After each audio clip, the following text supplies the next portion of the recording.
इस क्वेश्चन में हमें दो लीनियर इक्वेशंस दे रखी हैं 7x minus 2y is equal to 5 and 8x plus 7y is equal to 15। हमने इन दोनों इक्वेशंस को सॉल्व करना है और सॉल्व करने के बाद जो आंसर आएगा उसको वेरीफाई भी करना है।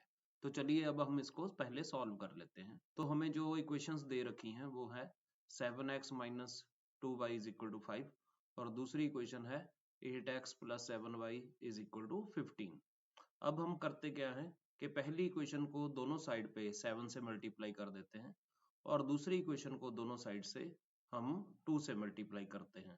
ऐसा करने से जो पहली इक्वेशन है ये बन जाएगी 49x minus 14y is equal to 35 और दूसरी इक्वेशन बन जाएगी 16x plus 14y is equal to 30।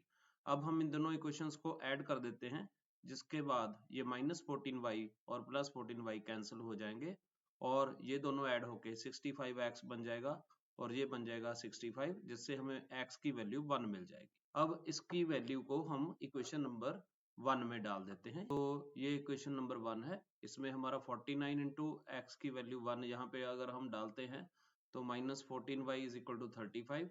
इसको सॉल्व करने के बाद हमारा y की वैल्यू भी 1 आ जाएगी।